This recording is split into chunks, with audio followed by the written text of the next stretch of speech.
গতকাল আমরা ব্যাঙ্গালোরে পৌঁছে গিয়েছি। তো সকালবেলা ঘুম থেকে উঠে যখন দরজাটা খুলেছি তখন কটা বাজে, প্রায় 8:30টার মতো বাজে। তো এতটা রোদের তাপ এত সকালবেলাতে, আর এতটা গরম যে তোমাদেরকে আমি বলে বোঝাতে পারবো না। আমি যখন এখানে ছিলাম আগে তখন কিন্তু এতটা পরিমাণ রোদের তাপ ছিল না। এখন দেখতে পাচ্ছি বেশ ভালো রোদ। তো কি করব, সকালবেলায় ব্রেকফাস্টটা একদম পাতলা করে বানালাম, একদম পাতলা ম্যাগির ঝোল।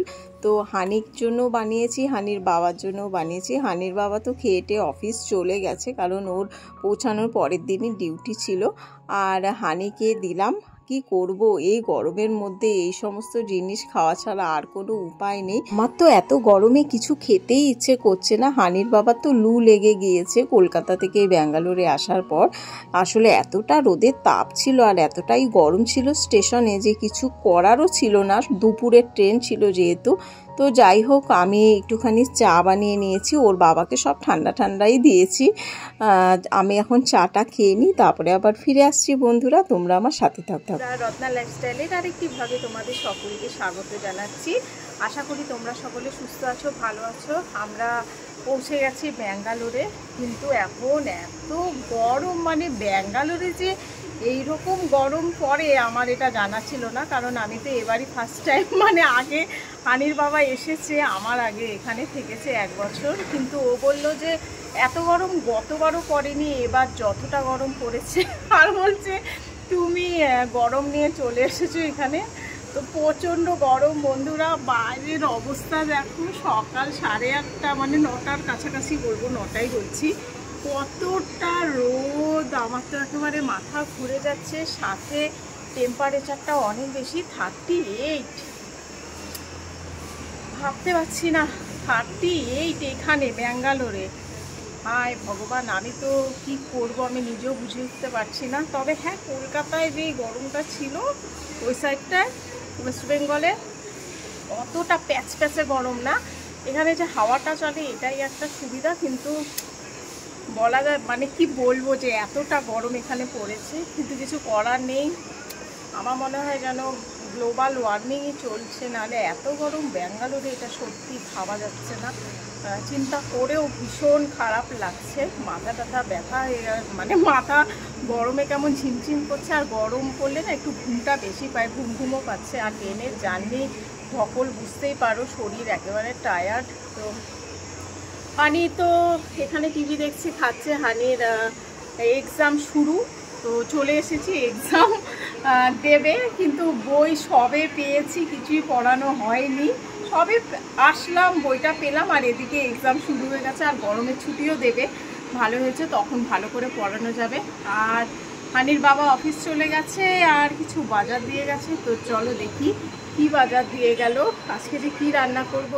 বাড়ির কাছাকাছি সবজির দোকানটা হওয়াতে না খুব সুবিধে হয়েছে, টুক করে গিয়ে নিয়ে আসলেই হয়ে যায়। নাহলে এই গরমের মধ্যে কে যাবে সবজি আনতে। তো ফুলকপি এনেছে, টমেটো এনেছে, ঢ্যাঁড়স এনেছে, তারপরে কুমড়ো এনেছে, লাউও নিয়ে এসেছিল, গাজর এনেছে, পনিরও রেখেছে।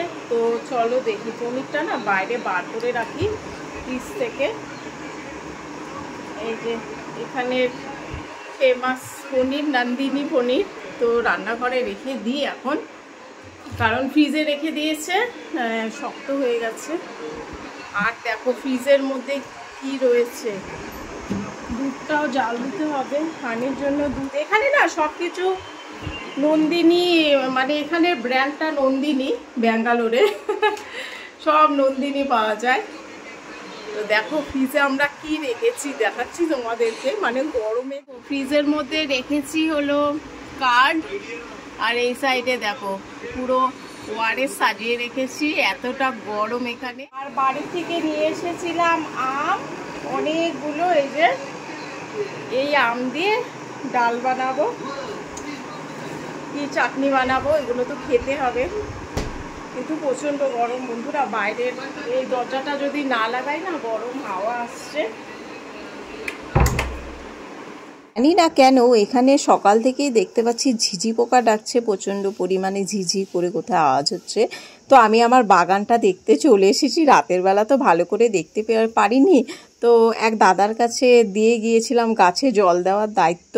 এই দেখো জল দিয়ে রেখেছে দেখে একটা গাছও মরেনি, বেশ ভালো রয়েছে। আমিও একটুখানি রাতে পৌঁছে জল দিয়ে দিয়েছিলাম, দেখো গাছগুলো সব একেবারে ভালো রয়েছে।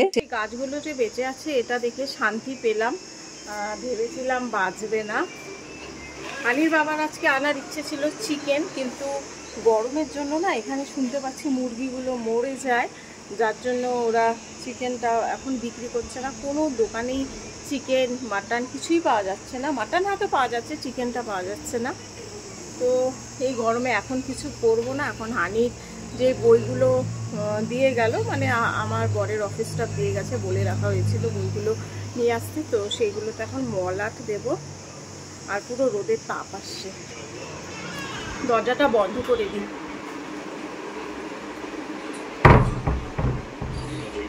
ঘরগুলোকে অন্ধকার করে করে রেখে দিয়েছি গরমের হাত থেকে বাঁচার জন্য। আর রাত্রিবেলায়ও ঘর মুছতে হবে, ফ্যান ছাড়া তো চলবেই না। এই দেখো সব বন্ধ করে করে রেখে দিয়েছি। ফ্যানের স্পিডটা না জোরে না দিলেও ভালো লাগে না, আবার জোরে দিলে না ভিডিওতে শোনা যাবে না কিছু। যা গরম, এখন একটুখানি চা খেয়েছি, আর একটু পরে মানে খাবো অন্য কিছু, মানে ম্যাগি ট্যাগি এসবই খাবো। আর কি খাবো এই গরমের মধ্যে? হানির এই যে খাতা বই সব চলে এসেছে, ওইগুলোর মধ্যে মলাট দিতে হবে। কি সুন্দর না কিউট লায়নটা, তো সবগুলোতে মলাট দেব। এগুলোই কাজ করি এখন। তো চলো,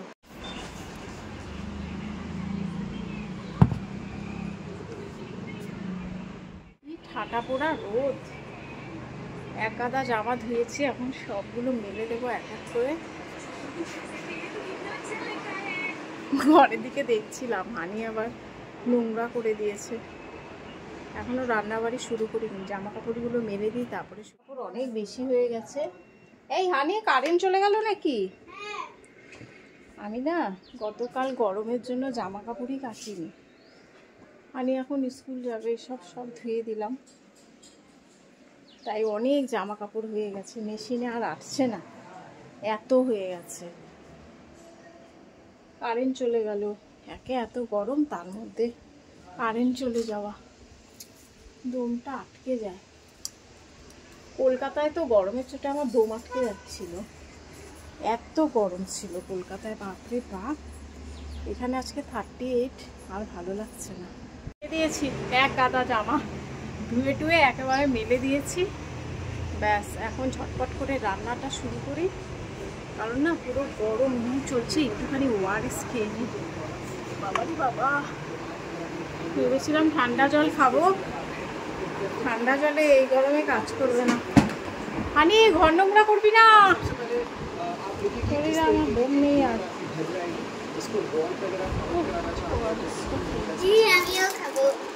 খেয়েছিস না একটা আগে?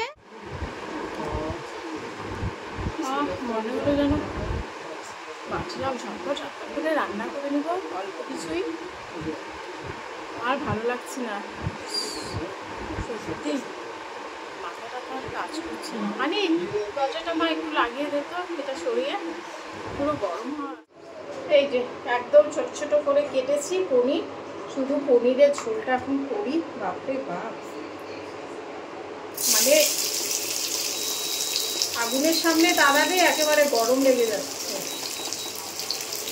ইন্ডাকশানেই করছি, নাহলে মনে যেন গ্যাসের থেকে বেশি তাপ আসবে, ইন্ডাকশানের থেকেও বেশি।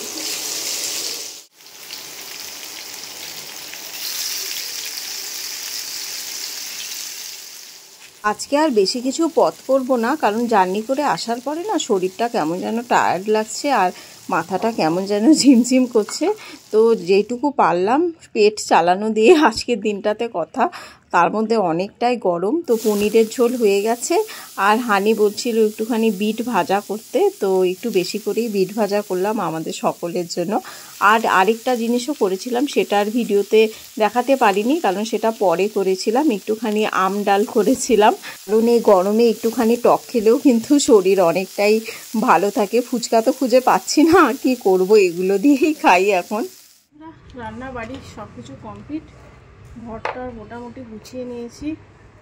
এখন শুধু একটাই কাজ, ঠান্ডা ঠান্ডা জল তুলে রেখেছি, স্নানটা করব, কারণ আর ভালো লাগছে না গরমে, পুরো অসুস্থ লাগছে। আর গরমে বেশি বকবক করতেও ভালো লাগে না।